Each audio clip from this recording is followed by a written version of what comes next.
Good evening and welcome to the Glens Falls Common Council meeting of Tuesday, May 10th, 2022. So it's 7:25 and we're going to go into a, we're going to have a informational meeting, informational discussion about the CBG Community Development Block Grant budget for 2022. We've got Jim Thatcher from CT Mail. Sorry, Jim, I'm stumbling all over myself. So Jim from CT Mail here to talk about the proposed budget. And we've got Pat here as well. Pat, are you going to come up also? I haven't planned on it. All right, no, that's fine. So as you all know, that Pat and Jim work together in the Community Development Office. Thank you, Mayor. We drew straws and I lost. Pat said I could do this as long as I introduced him to everybody. So Pat Dowd, Community Development Director for the City of Glens Falls. I work closely with Pat. You guys have seen me before. You have on the dais draft budget, hopefully in front of you, that Pat thankfully copied for me. We ran out of ink at my office on Warren Street. I'm kind of embarrassed. Private company, we don't have enough ink for our inkjet printer, but anyway, thank you, Pat. Well, see, we're not paying you too much. That's good, Jim, right? We reinvested in everything but ink. That's awesome. So I'm going to be relatively brief. This is the second required public hearing in your annual planning cycle for the Community Development Block Grant Program, mostly for the public's benefit and council members. You have to do 2 of these every year at a minimum for citizen participation reasons. The City of Glens Falls is an entitlement community through the U.S. Department of Housing and Urban Development, which means you are entitled through the federal budget to receive anywhere between, say, $480,000 to, in recent years, $510,000 in a grant each year, automatically, no competition, for things that improve the quality of life for low and moderate income residents of the city. That money lasts as long as you can stretch it out. You have about 6 years to spend it, although we like to get it out in a year or two and not have too much of it roll over. But you are entitled to that kind of allotment on an annual basis. We talked about this in March as well, so that's why I'll try to skip over some of the basic highlights. Your program year for this funding is August 1st to July 31st, which matches no other fiscal year or city calendar year at all, but it is what it is. So we plan in spring what's called an annual action plan, which is a document that sets out your priorities for use of these funds, these federal funds, the activities you hope to put them into, and as you can see from the draft budget, a pretty 2.5-page list of different activities, everything from housing, different affordable housing programs, to infrastructure, city sidewalks, curbs, and street reconstruction, and also economic development, which can take the form of a couple different types of projects. There's also a large nonprofit component. Well, I shouldn't say large. You deal with anywhere between 9 and 12 nonprofits each year with these funds. They are capped at 15% of your total grant award each year, so it's not a large amount, $70,000 to $80,000, but divvied up among the nonprofits you see in front of you, that could have a big difference in their budgets. One of the nice things about the nonprofit money is it can go towards general operating funds. So a group, I'll just pick one, like Family Service Association on Warren Street, that might have other foundation money or donor money that's restricted. It's meant to go out into the public, which is good, but it stretches their operational capabilities, staff, intake of applications and whatnot. So your money can help with operations, which is rare these days, and that sounds sort of weird because most nonprofits brag about how much goes into programming, but they still need to operate and need to pay themselves and manage their buildings, in their offices. So this is a very good flexible source for some of these nonprofits that they put to good use to stretch their other dollars. Couple changes with the budget you're seeing, and it is a draft budget. We don't have an award amount this year. The federal budget was enacted in late March, and we are told that HUD is working on your award. It's been ticking up in recent years. So last year was 510,000, so we kind of expect another increase, or at least about the same, but we used 500,000 even as kind of a marker. And we call this a contingency budget, so that as long as your award comes in anywhere a little lower or a little higher, we just have to adjust everything proportionately and not have to do a lot of additional public outreach. So by putting numbers into all the slots on the pages you're leafing through, you can adjust your budget when you get your award up or down incrementally rather than go through this planning process, over the next several months. Couple of things of note. Infrastructure is getting a big push this year in this 2022 draft budget, and there is prior money slated for street and sidewalk infrastructure, and this is at Mayor Collins' high priority to blanket the city with new infrastructure, which I think is a great use of these funds, because this can help you stretch CHIPS and other state funding sources that the city gets, and use this money in the low and moderate income wards, and use the other money to, again, expand that kind of initiative outward for the rest of the city. The nonprofits are pretty steady over the years, as you see in the comparisons. Once in a while we add in one or take one out because they don't have a multi-year kind of need. And we have reduced homeownership in this budget because you are sitting on some older money that can go to home buyers, and the city was awarded in December a $449,000 state grant through the Housing Trust Fund to do additional home buyer projects. So by sort of backfilling with state money, we can adjust this budget to use these funds for other priorities on a year-to-year basis. Those are kind of the main highlights. You always have housing rehab going on kind of quietly, emergency repairs for mostly seniors. The nonprofits, again, we like to maintain some kind of level funding. And again, we will adjust this proportionately when you get your award in the coming weeks. And we expect adoption of this, or at least proposal to the council for adopting this final budget will, A, when you get your award, so we have a real number you can adopt, and B, hopefully sometime by early June at the latest, so we can get this to HUD for approval before your program year starts in August. So it's all on a timetable from March to August, and then it's wait till the next round next year. So any questions or comments or anything from the public at large? And Jim, if I could, couple things. Where is the money that would be allocated for first-time home buyers? What is that under? so that is under housing, and it's called the Gateway Homeownership Program. We've kind of freshened the name a little. The city used to emphasize the first time, but there's actually no HUD definition of a first-time buyer. First time doesn't actually appear in regulations or statute. So someone who's divorced or separated or was not on a deed, but their husband was on a deed and now they're a single mom, they actually are an eligible home buyer. And we've actually done a lot of those in this with your program funds. Probably your number one target for that are single women with kids, which in one way is kind of unfortunate, but on the other hand, we're getting them out of a high-rent apartment into a house. Whatever their life history is, they can put that behind them and gain ownership. Because the reason that it's zero is because we got an additional grant for $440,000 that we can use for housing. Yes, towards that. So that's not going down. As a matter of fact, we have more money than we've had in a long time for those housing initiatives. Right. So this allowed us this year to take some of that money and put it more towards the sidewalks and the paving. Right.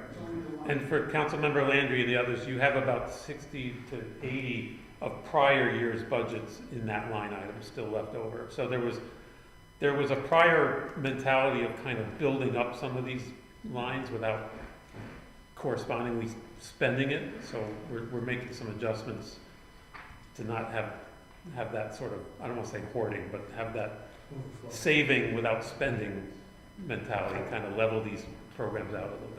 Right, and that's interesting. So that $400,000, I didn't know about that. I think the first-time home buying program is a struggle, no matter where we have money coming from, because of the cost to buy a house in the city of Glens Falls. They get beyond that point, it no longer is feasible, so, but I just want to make sure that there's nothing there, that we have something to No, cover. definitely, Right. with plenty, we could spend more than that amount, with some that's built up from past years, and from this additional money that one time, 400,000 that we can use for housing. Right. And the other question I had is, on the not-for-profits that we subsidize, is this the list? Do we ever change this? I see that it shows a number for all the years, so we, It's a great question. This is the list of the services that, or the places that we've used this money for. We have another list that Pat Dowds helped me put together that shows money that we've used for, what's the other funds, Jim, that have come recently for it? There's the block grant, there's the CARES Act, there's the second CARES Act, the third CARES Act, ARPA, DRI, OPTAX. I think that's it. So those 6 funds can help us where this doesn't. What you're seeing is what we've used this particular money for. Yeah, and I'll make a comment. The list is pretty much the same year in and year out. You can see some that are 0 in prior years because the Counseling Center doesn't always have a request. One thing that Pat and I instituted this year was we created a new application process. Sounds very dry, but we actually put out a summary and a couple-page written request or solicitation for nonprofits to justify their request in writing, before, rather than sort of an informal conversation. I mean, we know a lot of what these groups do, but and Ed, before Pat years ago, did a lot of outreach. But we wanted to get on paper the file, so to speak. And this list kind of meets the needs of things that HUD cares about: homelessness, anti-poverty, like literacy, as well as at-risk youth and elderly. So those kind of 4 areas are sort of key public service areas that you're meeting or trying to meet with these funds. good thing. You're welcome. Jim, do we adjust with the home buyers program because of the costs of properties? Do we adjust our levels? Yes, as of a week ago, HUD sets a purchase price limit for use of these kinds of public funds throughout the country, and your limit jumped from 187 for a single-family house to 228, which is probably a negative commentary on affordability, but good for if you're a current homeowner looking to sell. Although, where would you go and what would you buy? I don't know, because my wife and I have talked about this. Let's get out now while people are going to pay cash. But where would we go? I don't want to live on a box on the street corner. So you can do 228 is what a first time, what a home buyer with this program can afford or can purchase up to. So the amount of money that they will get will go up, right? For the first time home buyer? Yeah, we haven't really adjusted that. You're at 24,000 is your maximum right now, and that's local. We could adjust that. It's a local decision. So I have a little experience with that. I mean, I apologize for interrupting, No. but when you're using that money, that first-time home buyers grant, usually it's to help the home buyer give the down payment. And so you want the flexibility to range from this much to this much. The upper levels, what Jim's talking about, 24,000. But you want to have that number hasn't gone up. But I don't think you're going to see that need go up, because that's an awful lot for a down payment. And that's what you're trying to do. You're trying to help a guy or a person who's renting at $900 or $1,000 a month and could pay a mortgage and taxes for that same amount. But they don't, they're just living month to month, and that's what it did. It's what helped me and my wife buy our home. So there was I'll just leave it at that. Yeah, you have about 30 months to get the 449,000 out the door, so that's hopefully enough time for the market to calm down. Your sweet spot historically in the last 5 or 6 years has been mortgages or house prices somewhere between 120 and 160 that a single mom making 35 to 45,000 can afford. And most of those mortgages are going to Glens Falls National Bank. They're just very aggressive at this market, to their credit. So the mortgages are staying in the community, they're serviced by them, so people can call them and not get into a foreclosure. So this money really is reinvested in Glens Falls. If the prices can calm down, I don't expect we'll do someone at 200 or 228, but if we can get back into the mid-hundreds, that's kind of your sweet spot. So we'll just have to, we'll have to ride it out a little and see what happens. 228,000? That's the price, appraised Highest value price. limit. You're right. It just bumped up from 187. And then your income decides whether you're eligible. So Right, If it's you're basically, income eligible, and then you're looking for a home, and you Right. find one for 210, you could qualify for this. if The you can rest get a of it- mortgage for the rest of If it, you right? can get a mortgage. And Jim, I mentioned this one time before, that the city would continue to work with the housing authority, who has a program for first-time home buyers, where they can assist in paying that mortgage payment. I don't know that they still have it or not. You had an option. You could either get an assistance with paying the mortgage, or you could get, it was either $5,000 or $8,000 to go towards the deposit. Right. It's on my to-do list, my mental to-do list with Pat, to meet with Sherry and try to refresh that, or see if she still wants to partner with that. Because that's a great piece, and sometimes those people, like you say, no matter where they set that limit, your income is what's really the most important thing. And that ability to be able to say, okay, we're gonna get this much money that's gonna come from the housing authority for at least 15 years, that's what they do. Right. Wow, that's great. Right. I didn't know about that. Yeah. Great. Jim is being kind, he's trying not to overwhelm me, because my learning curve's been like this for the last 3 months, so. I think Pat is gonna be a little quiet for a while, because the housing market right now, it would be very difficult for somebody to get into the first-time homebuyer program unless they run that upper limit of income. Yeah, it's too bad, because springtime is, when people get out and start looking, winter's blah. Spring, everyone starts shopping, but this year, the inventory is just non-existent at the moment. Any other questions for Jim? Thanks, Jim. Thank you. You're welcome, great stuff, thank you.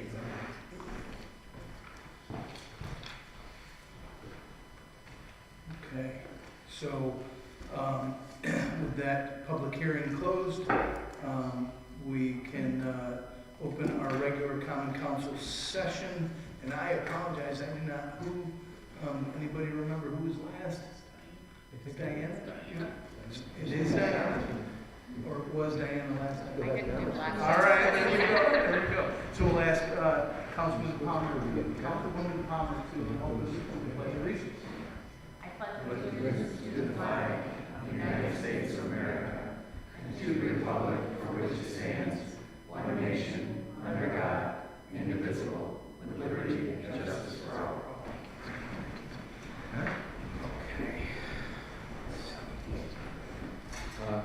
Mayor? Yes, Eric, do you want to address the council? so yeah, we'll open up to public comment, and then, anybody wishing to come up, please tell us your name and your address. My name is Eric Unkoff, and I'm here on behalf of the East End Action Committee, which is a new group that's formed of people who live, work, or own property in Glens Falls. And our primary focus is on the East End. Ed Donahue has attended both of our meetings so far, and we've discussed a variety of topics that need addressing in the city. And we're looking to engage the city to get the city's help to work on some of these problems. Some of these problems are recent, some of them go back up to 20 years, and I was very happy to hear about what was just presented here with the sidewalks. So, the sidewalk on Maple Street in front of the old Finch warehouse is about a 200-foot section that's been missing for about 20 years, and I was just talking with Pat over here, and he said the city is going to be doing some things with Maple Street this year, so that's great to hear. There'll be other people from our group coming to talk to you about various things during the Common Council. I think next Common Council meeting, there'll be some people coming to talk about Eastfield. But what I came to talk to the council about tonight is the large item garbage issue on the streets. And a few weeks ago, we went around and collected a bunch of items that we saw that was out and disposed of them. Some of the items had been out on the street, I know myself, for at least a year. Okay. The house next door to Ed Donahue, first ward councilman, had items out there. We picked up a couch that was upside down with a flat screen TV on top of it, and a mattress on either side of the house that had been out there for about 6 months. Okay. So the issue is I'm not sure what the solution is. I'm not proposing a particular solution, but obviously the way, the mechanism to hold a property owner accountable for such items doesn't really function as quickly as one would hope right now, right? So whether that's the code needs to be amended in some way to say, the majority of the property owners, I've had things dumped on my property before by random people, and not even known about it. And if I get a notice in from buildings and codes, it's done. I take care of it within a day or two. And I think the majority of the property owners are responsible property owners. It's not an issue. We're talking about a very small sliver that are irresponsible property owners for one reason or another. And there's a whole host of reasons, obviously. But the question is what do you do with those cases where they get the notices from buildings and codes and they're like, circular file, and they just forget about it. And, the issue becomes is that it's a, not only a quality of life thing, because it's like, if Ed's gonna have somebody come over and visit him in his house, he's like, yeah, the house next door to the house with 2 mattresses and a couch and a flat screen TV in the front yard. And by the way, when we did clean up the material, that property owner took the opportunity, because we took stuff away, to put another couch out on the street within hours. Okay? And that's still there, and I've reported it to buildings and codes. And I don't know how long it's going to take, hopefully not 6 months. But, this is where we're asking, or we're saying that there needs to be a change in the way this is addressed. And I'm not suggesting that the city go around and for free collect materials, because that's not the solution. But maybe it's the kind of thing that, like if you have a headlight out on your car, what you do is, you wind up with a ticket for X number of dollars, but if you can show that the problem has been rectified within a certain amount of time, that ticket goes away. And maybe there could be something similar on the city's end that, the first time you get it, they send a notice, it's $50 or $100 ticket for, you've got stuff in the city's right of way, or you've got, you're not following section XYZ of the code, and here's your fine. But if you can give us proof that you've disposed of this item properly, that all goes away. And for the people that don't, there's that fine, and again, I don't know that you'd be able to collect the money, but at least, maybe some of these people do pay this, and then you just get a, contract out with somebody that's fetch it, disposal kind of service to go around and do it, so that it's not involving the Department of Public Works, which has better things to do with its time. Because the way it's situated right now, if you go through and you give somebody a court summons for a couch or a mattress that's sitting in their yard, and now you've got to go to court, so now you've got the city attorney involved, and you've got somebody from buildings and codes coming to say, yeah, this is out there. I mean, how much time and money is the city wasting at that level to follow it through the way things are written right now? So that's my 2 cents on the topic, for what it's worth. Thank you. All right. Yep, there is, so Ed and I talked about your committee. I'm glad to see that he's made it to both. I found out when they were. I'll see if I can stop in. Yeah, absolutely. Anybody here is welcome. Absolutely. Do you have dates for when you guys meet? First Saturday. It's the first Saturday of the month, 10 a.m. at Rock Hill Big House. and everybody's welcome, because it's, you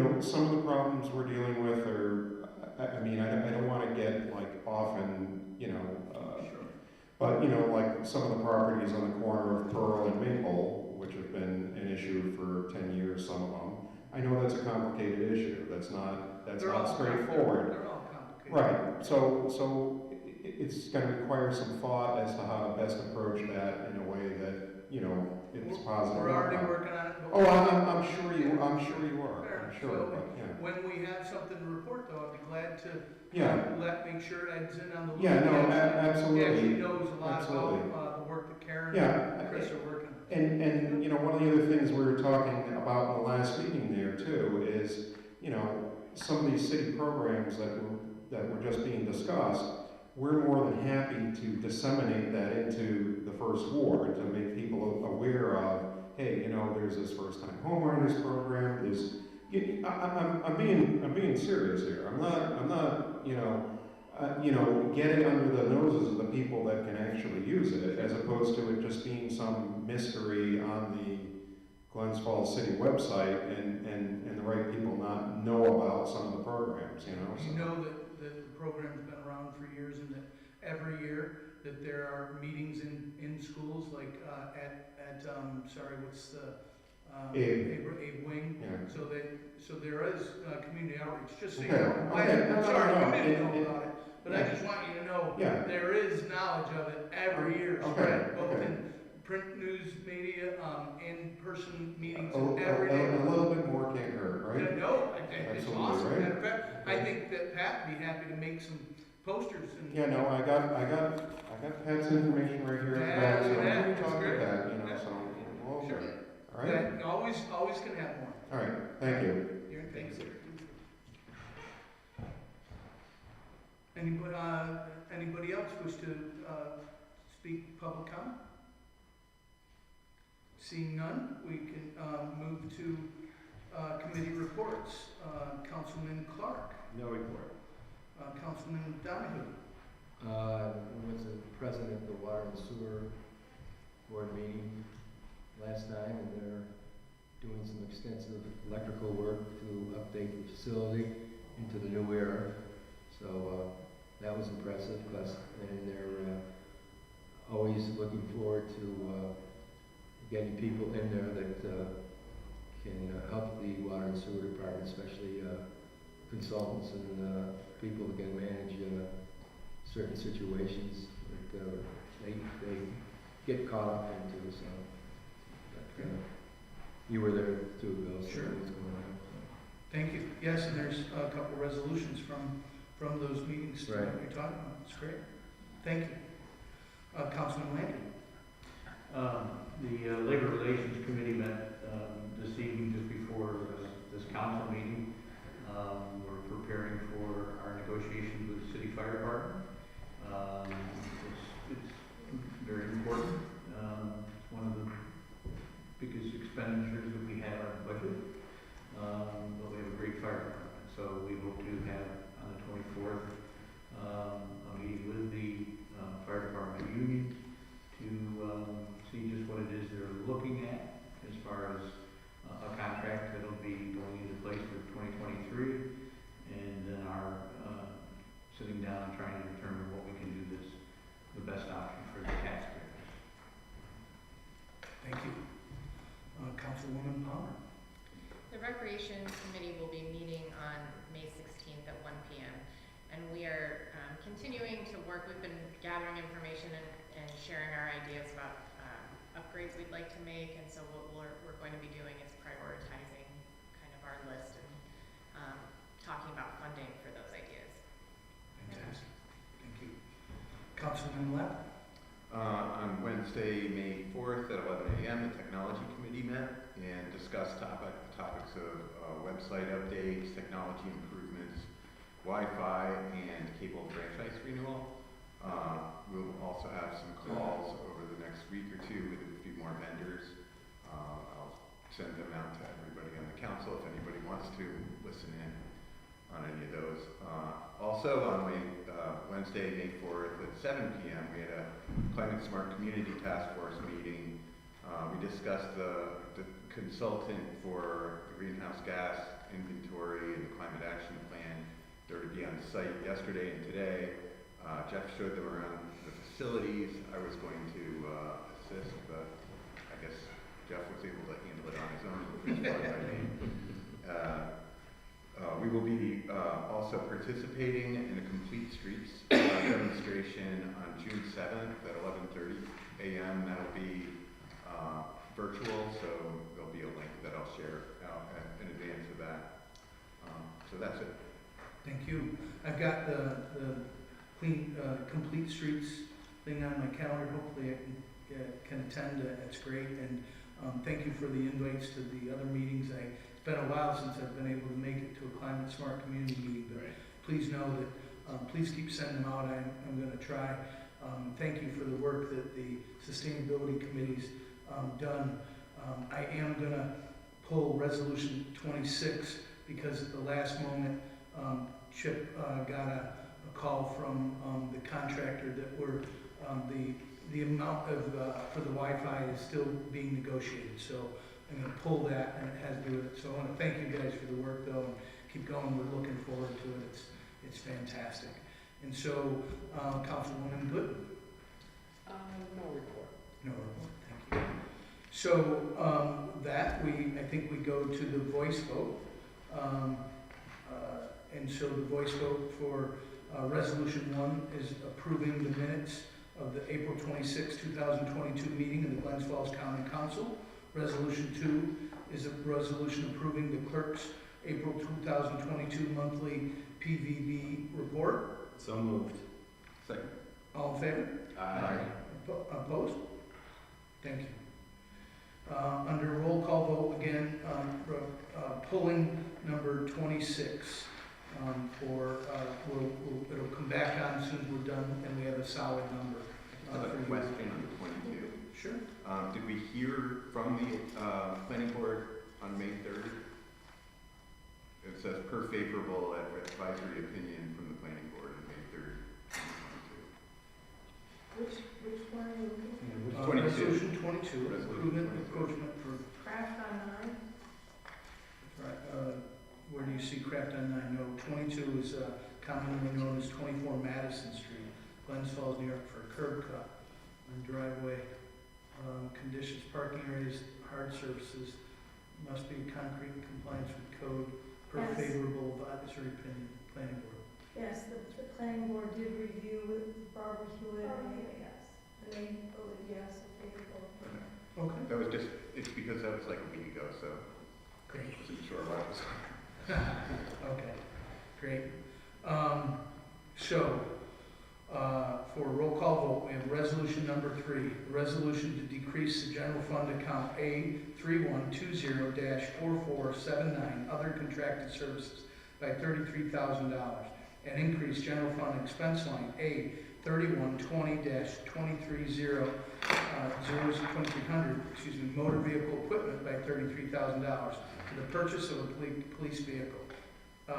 Resolution 4, increase revenue code A009999-1589A, miscellaneous public safety income by $3,872.11, and increase the budget expense code A23120-1100, police department overtime by $3,872.11.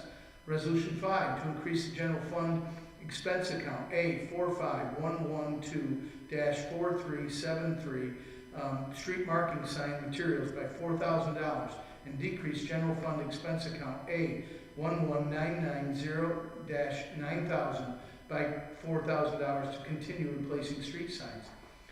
Resolution 6 is to accept the proposal by CT Mail for a total estimated fee of $43,642.52 for required monitoring per DEC of the closed Glens Falls City landfill, authorized by the mayor to enter an agreement in a form approved by the city attorney. Mayor, I have a question. Yes. On that, that's for how long? That $43,000 are gonna monitor that landfill, I believe it's annual. so that's an annual fee. I believe it is. All right, thank you. Yes. I can check for you too and make sure. I believe it is. And it may, so that is it for this contract. I'll make sure that that's the time of the contract. It might be every couple years, whatever the ongoing thing is. So let me check that for you, okay, sir? 7 is to approve accepting a yearly service contract agreement with General Control Systems, Inc. in the amount of $9,950 for water plant and the SCADA system, to authorize the mayor to enter into a contract in the form approved by the city attorney. 8 is a resolution to approve hiring Roselle East Incorporated on a time and material basis to perform the work required to complete water plant dual cell sand filter project in the amount of $26,938.62, and authorize this to be paid out of ARPA funds. 9 is a resolution to amend the Suez Master Agreement for the water plant filter upgrade to accommodate 4 change orders. The amount of $82,654 is authorized this to be paid from ARPA funds. 10 is to authorize and approve the City of Glens Falls Community Development manual payments in the amount of $20,915.33. 11, a resolution to appoint Community Development Director Patrick Dowd, a fair housing officer in accordance with the U.S. Department of Housing and Urban Development regulations and policies.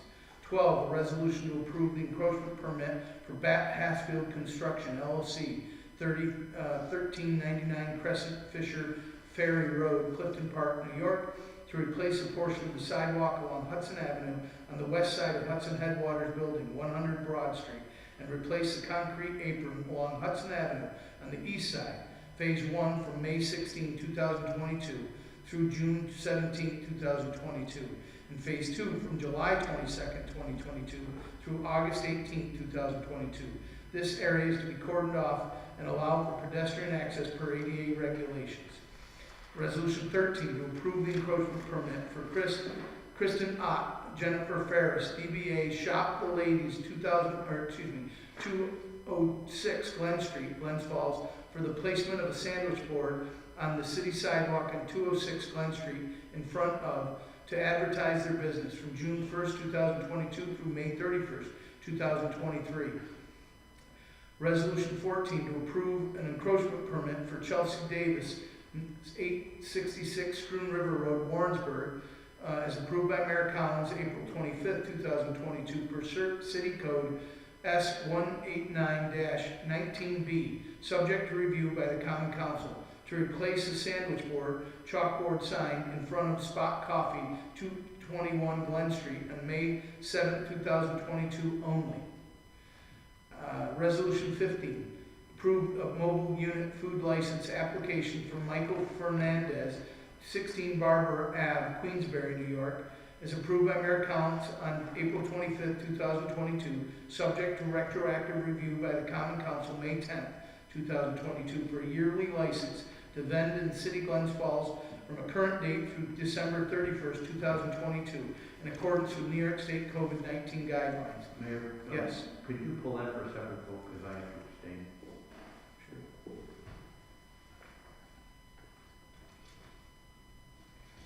Colon 15, and then again 26, and we'll come back to 15 and do it separately. Okay. Thank you. Yep. Thank you. 16, approve a resolution to mobile food unit license application for weekly license from Jack Celeste DBA Coach's Corner, 199 Hatchery Road, Gansevoort, New York, is approved by Mayor Collins on May 22nd, subject to retroactive Common Council approval, to approve a mobile food unit on Lawrence Street Tavern, 28 Cooper Street, Glens Falls, New York, May 7th, 2022, and May 21st, 2022, and June 12th, 2022, at Crandall Park for car show, in accordance to current New York State COVID guidelines. 17, a resolution to approve the encroachment permit application for Bullpen, 216 Glen Street, Glens Falls, for placement of tables and chairs in front of the business for a period of June 1st, 2022 through May 31st, 2023, in compliance with ADA regulations for public access on the sidewalk and current New York State guidelines, COVID guidelines. 18, a resolution to approve encroachment permit application. A favorable advisory opinion was forwarded to the common council by the planning board as presented on May 3rd for Raoul's Mexican Grill, 164 Glen Street, Glens Falls, for placement of tables and chairs in front of and on the side of the business for a period of June 1st, 2022 through May 31st, 2023, in compliance with ADA regulations for public access on the sidewalk and current New York State COVID-19 guidelines. 19, there's a resolution to approve the encroachment permit renewal for Davidson Brothers Brewing LLC, 184 Glen Street, Glens Falls, for placement of table and chairs in front and side of the business in Exchange Street alleyway for a period of June 1st, 2022 through May 31st, 2023, in compliance with ADA guidelines, ADA regulations, and public access on sidewalk, alley, and current COVID-19 guidelines. Excuse me. Resolution 20 to approve an outside dining encroachment permit for the renewal of Craft on 9, 7 South Street, Glens Falls, for placement of tables and chairs in front of the business for a period from June 1st, 2022 through May 31st, 2023, in compliance with ADA regulations for public access on the sidewalk and current New York State COVID-19 guidelines. 21, a resolution to approve outside dining encroachment permit for renewal for Downtown City Tavern, 21 Elm Street, Glens Falls, for placement of tables and chairs and patio enclosure for the period of June 1st, 2022 through May 31st, 2023, in compliance with ADA regulations for public access on the sidewalk and current New York State COVID-19 guidelines. 22, a resolution to approve an encroachment permit for Barbara A. Hewitt, owner tax map number 302.16-20-1, commonly known as 24 Madison Street, Glens Falls, New York, for a curb cut for a driveway at this location with the following conditions. Parking areas need to be on hard surfaces and have the apron between sidewalk and Ridge Street, and street edge. The apron must be concrete in compliance with the code per favorable advisory opinion from the planning board. Number 23, resolution to approve encroachment permit as approved by Mayor S. William Collins on May 2nd, 2022, subject to retroactive common council approval on May 10th per city code 189-19B for the Queensberry Hotel, 88 Ridge Street, Glens Falls, to remove and replace 10 foot of sidewalk and curb 25 feet from the entrance from May 3rd, 2022 through May 4th, 2022, with the understanding that the area is to be cordoned off and allow for pedestrians access according to ADA regulations. 24 is a resolution to approve an encroachment permit for the renewal of Downtown Social, 190 Glen Street, Glens Falls, for the replacement of tables and chairs and patio enclosure for a period of June 1st, 2023 through May 31st, 2023, in compliance with ADA regulations and public access on the sidewalk and current New York State COVID-19 guidelines. 25 is a resolution to approve the distribution of $98,460 in Warren County, New York for 2022 budgeted occupancy tax grants and the budgeted line item charitable donations to local entities that have been applied for and will receive this funding. 26 is tabled. 27, a resolution to increase general fund expense account line A 78170-4359 street cleaning, repair parts, non-motor vehicle by $4,000 and decrease the general fund expense line A 19990-9000 by $4,000 for street sweeper repair. 28 is a resolution to approve the sale of the City of Glens Falls owned property tax map parcel 309.28-1-44, otherwise known as 49 South Street, Glens Falls, to New York Spring City Development Group LLC for the sum of $45,000. 29 is a resolution to approve the warrant. So moved. So moved. Second. Roll call vote, please. Councilman Orange Court. Yes. Councilman Donahue. Yes. Councilman Landry. Yes. Councilwoman Palmer. Yes. Councilman Malcolm. Yes. Councilwoman Bennett. Yes. Thank you all. So now we'll go back to resolution, I think it's 15. And so we'll just have a resolution with Councilman Landry will abstain. Yes. And so we have a roll call vote, please. Do we have a I'll move motion? that as well, Mayor. Second. So roll call vote for resolution 15 to approve the mobile food license. Councilman Clark, Yes. Councilman Donahue, Yes. Councilman Landry, Abstain. Councilman Palmer, Yes. Councilman Lapo, Yes. Councilman Gooden. Yes. Thank you.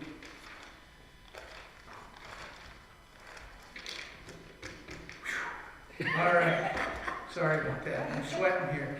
I gotta work on my public reading skills. Old business, Councilman Clark. Yes, thank you, Mayor. I want to thank you for attending the opening ceremony for Wing Fest and reading a proclamation for in honor of Mike Dubray for the day. It was a tremendous success, and I don't think anyone could have planned how beautiful the day was going to be and how many people were going to be there. But I was a part of the planning for a little bit of this, and unfortunately Robin isn't here, but I gotta give kudos to everybody from the collaborative that puts these events on. It's an incredible undertaking, and the amount of dialogue. Steve Thurston was a part of this, and the dialogue that went back and forth and the coordination. We are so fortunate and blessed to have the business community and people that are willing to get involved in promoting our downtown and through various events. I also want to thank Davison Brothers because it was so very successful. A lot of the businesses ran out of wings. So Davison Brothers and the Bullpen both stepped up and offered their wings to people that had leftover tickets for a period of time, which I believe is passed. So it was a tremendous event, and I think it just goes to show what Glens Falls can do when we work together. And putting channel Robin a little bit, the next event for the collaborative is Pet Fest this weekend in City Park from 11 a.m. to 4 p.m. So if you have a pet, bring it on down and enjoy the day. It's supposed to be a beautiful one, and they always do a wonderful job there. And one other thing is... What's the date? I'm sorry. It's this Saturday, the This Saturday. 14th. So, and it's nice to see, I know it's a little tedious for you to read all those resolutions and encroachment permits, but it's so great to see the tables back out on the sidewalk. And I just ask that the businesses that do put them out do respect the people that traverse the streets of all abilities around our downtown. It's great to see all the activity, not just people eating, but also walking and traversing the streets. So it's going to be an exciting summer here, and hopefully we all can enjoy the downtown area. So thank you. Thank you. Councilman Donovan. Nothing. Old business. Old business. Councilman Landry. No business. Councilwoman Palmer. I have none. Councilman Lapham. No. Councilwoman Gooden. No business. Great. New business. Councilman Clark. I have none, thank you. New business. Councilman Donahue. Nothing at this time. New business. Councilman Landry. Of course. I'd like to just acknowledge Matt and Nancy Fuller, who've been again invested in our downtown area with their purchase of 18 Exchange Street. Brew Betty's that was there. I think Brew Betty's is a great addition to downtown Glens Falls. They're very successful in Bolton Landing. They're going to relocate in the old Tyler Gallery building in between Rowell's and Davidson Brothers. They won't be opening up till fall. It's a staffing issue. It's mainly because they're trying to keep their Bolton Landing operation going for the summer. And then the backfill of that is a new business that's opening up where Brew Betty's was at 18 Exchange Street called Row, which is going to specialize in items for new parents wanting a self-full life while being successful parents. Good luck. We thank everybody for their continued investment in the downtown Glens Falls area. I'd like to mention the Glens Falls Backpack Program, which provides weekend meals for over 130 Glens Falls underprivileged families. They're going to be holding a Stuff the Bus event at Price Chopper on Upper Glen Street on the 21st of May from 11 a.m. to 3 p.m. Stop by and drop off some food items if you can. It will help us feed these families on weekends, especially through the summer when they're not in school. It's a great community program. It's one of the numbers that kind of stands out to me is that we have 130 families that need this, so kids aren't hungry on the weekend. So that's 1% of our population. That's not good. So support them if you can. And the mask is because COVID is back, and I've had a lot of it in my family. Right at the moment, the rate's high here in northern New York, and everyone should be advised that, according to Chip, what he told me the other day, there's still tests and masks that are available for anybody who needs them for free. So that's it. Thank you. New business, Councilwoman Palmer. Just another reminder about open pickup. It's great, but the weather's nice and we're doing yard work. We have until the 27th for it to end. So it's a good time to do all of that now. On the 28th, we'll go to bags. And the order of the wards is all listed on the DPW page on our website. So you can see they start in Ward 3 on Tuesdays and progress through the city. And then I had asked about this earlier, but I hadn't seen anything yet about Memorial Day. Were you? Yes, so I apologize. Yes, Memorial Day parade is on. I'll get a full schedule with you. I met with John Stroud today. Amy Collins really does the yeoman's work. I don't want it to appear like I'm taking credit for it. John and Amy are part of a committee that's putting all this together. So please leave that morning open. I believe it's around 9 o'clock. There's been no change, but I'll send you out an email. And I know they're making posters now and to get them out in the community. I'll be getting some, and we'll spread it that way as well. So we'll do the traditional parade that we always do with all the I'd love you to all be there. I've purchased some larger flags from the mayor's budget for us to hand out ourselves. I was going to ask you if you had any children that you might think would like to march with us, that I would like to, on my dime, buy. I always spend a lot of candy and run from one side of the street to the other to give it out. And this year I probably thought that I might not run so much, but I will buy the candy and I'd like to get it to you. If you got any kids, I was thinking about 5 or 6 kids that we could get that would like it, and I'll buy the candy and we'll get them to people and hand it out. And then we got flags to hand out. Each of you will have 140 flags that pretty good size ones too. I go big or go home, right? So we're doing that, and then there is a remembrance ceremony at the end of it at Crandall Park. Love you to stay. It involves both communities together. John Stroud and I speaking, and people being honored. There are parade marshals and dignitaries, war heroes. So please come and stay if you can. We'll make sure they got chairs and an area for the council members to stay. If you don't, because it's family and you got to get to a parade or to a barbecue, we understand. But I just want you to know you're all more than welcome, and I'll send that to you all soon. Okay? Thank you. I'm sorry that I didn't get that out sooner, but it's just getting the final details approved now with Amy and John. That's great. Thank you. Any new business, Councilwoman? No new business. No new business. Councilwoman Gooden.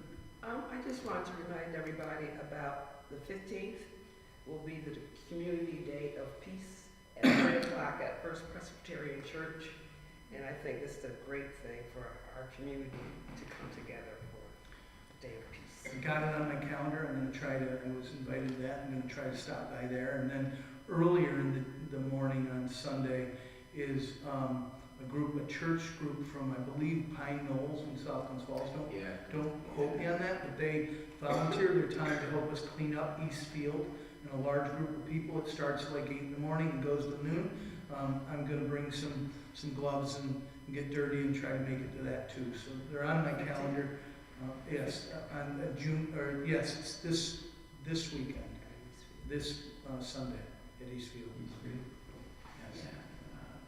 Yes. They come every year and they help us out, and it's great. And I met with Ben Bernard and Tim Harrington too. They're excited that we're trying to clean up Eastfield and invest in our parks. So wanted you to know all that. The last thing, I don't have any other real new business, but I think I don't see anybody from the public for public comment. I need to go in to call an executive session for a personnel issue that I'd like to discuss with all of you. And so I think the only place we have right now, the door's locked, so we're going to go down into the mayor's conference room.